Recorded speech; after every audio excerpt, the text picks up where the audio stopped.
In this video, we're going to have a look at actually using differentiation in problem solving scenarios. Sorry about that, I just dropped my pen. So it's talked about a cylinder here, so I'm going to draw one out because it's going to help later on in the question. It's told you the volume of the cylinder is 75 pi, so we can actually use that to form an equation. And let's do that right now actually. So the volume of any 3D shape is the cross-sectional area, which happens to be pi r squared for this cylinder, multiplied by the vertical height of it from the ground. And that's what's equal to 75 pi in this question. By the way, you don't need a calculator for part A of this question. It tells you the cost of polishing the surface area, the curved surface area that is £2 per centimetre squared. Whereas for the circular top and bottom, it costs £3 per centimetre squared of when you polish that surface area. So the cost of polishing is given by this here. To find the cost of polishing, you have to find the surface area of the curved part of the cylinder, multiply that by 2, and you add on to that the cost per centimetre squared of the circular top and bottom, multiplied by the total area of the circles on the top and bottom. Okay, let's have a go about doing this now. So the surface area of a cylinder is given by 2 pi r squared, which takes into account the areas of the top and bottom circles, plus 2 pi r h, which takes into account the curved surface area of the cylinder. So 2 pi r squared, actually let's break this down. 2 times pi times r squared. Do we know the radius? We actually don't, so we're going to leave it in that format. 2 pi r squared. That represents the circular base and top, whereas 2 pi r h, that represents the curved surface area. Now the thing is, we can just put these into this equation, but what you'll end up with is an equation in terms of r and h. We don't want this h variable because in our final answer there is no h variable. How we get rid of it is, well, we form this equation using what we know about the volume. We can make h the subject of this equation. So let's do that. And I'll show you why we're doing that. So we can start by cancelling out pi from both sides and then dividing both sides by r squared to get that the height is equal to 75 all divided by r squared. Once you have the height, you can put it into this expression here, and you'll end up with a surface area that's only in terms of r. Once we have that, we can now put it into our final expression that we wanted to form for the cost. Sorry about that, that was horrible. Okay, let's put it into that. So we have 2 pi r multiplied by h, which is 75 over r squared. This r cancels out with this r. 2 times 75 is 150, so that becomes 150 pi over r. That's what the curved surface area is. Now that we know the curved surface area, we know that's in centimetre squared, by the way. We multiply onto that the cost per centimetre squared. So that's 150 pi over r, all multiplied by 3. The surface area of the top and bottom, which is just the area of the two circles, is 2 pi r squared. And you multiply onto that how much it costs. Oh, sorry, just realized. This area that we found, this curved surface area, only applies to the £2. So you do £2 multiplied by how many centimetres squared is curved surface area.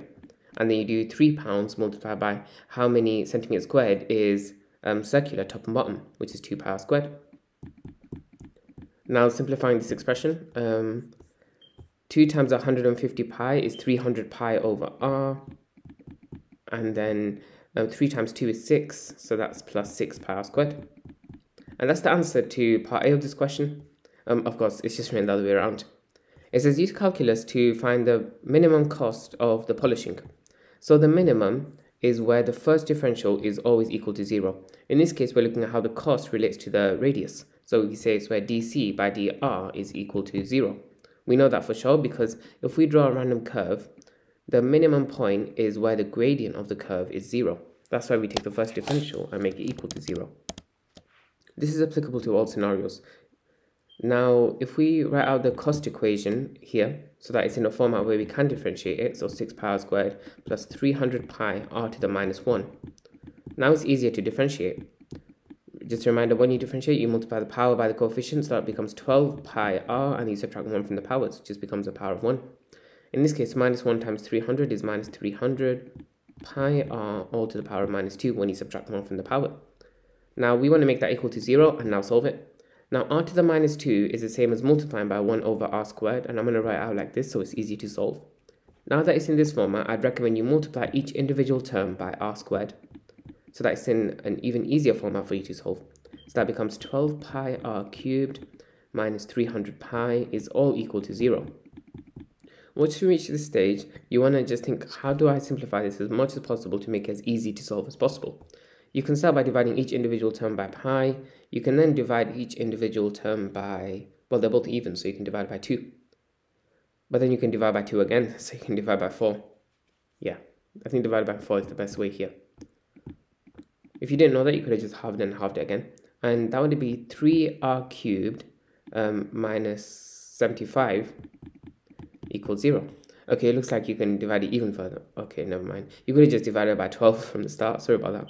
If you now divide by 3, you get to r cubed minus 25 equals 0. Now that we've got that, it's a lot easier to solve for r now, isn't it? You can just say r cubed is equal to 25, and r is the cube root of 25, which is, I need my calculator for that. So 25 and then cube root is 2.92. So that's the value of r that creates the minimum cost of capital C. So now that we know that when r equals 2.92, that's when the cost is at its minimum. So now let's find that cost. The cost is going to be 6 times pi times 2.92 all squared plus 300 pi all over that value of r that we just found, 2.92. Let's do that on the calculator. So squared multiplied by 6 pi plus, okay, sorry, I have to do it in steps. I put my calculator in this weird mode and I forgot to change it out. So 300 pi over r is now, sorry, hopefully you guys can see that as 300 pi divided by 2.92.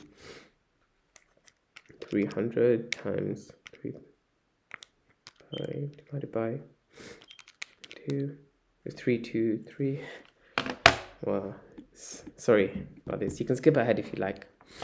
Plus 161.2. And that's 484. So 484 pounds, that is. That's your final answer. Because it said nearest pound, I rounded it like this. But if it didn't say that, you want to round it to 2 decimal places because we know that currency has 2 decimal places. Justify that answer that you found in part B is a minimum. How do we find that? Well, we already know that this value here is where the first differential is equal to 0. On top of that, at a minimum, we can say that the second differential has to be larger than 0. If that's also the case, then that proves that it's a minimum. So let's find the second differential. You want to differentiate dc over dr, so let's do that. So differentiating 12 pi r, that's just 12 pi. Okay, to put this in a form where it's easier to differentiate, I'm going to write it out as 300 pi r to the power of minus 2. Minus 300 times minus 2 is plus 600 pi r to the power of minus 3. And then honestly, you just want to put the value of r that you got, 2.92, that creates the minimum, into that equation. And you should get, and you do get, that what you put here is bigger than 0. The fact that the first differential equals 0 for this r value, and at this r value, the second differential is bigger than 0, both of those combined show that the answer that we found is a minimum. Hopefully that makes sense. I know a lot of students struggled with this, so yeah. Thanks for watching. I hope this video helped. If you have any tutoring inquiries, be sure to visit my website, www.excellineducation.co.uk. It's on the first link in the description too.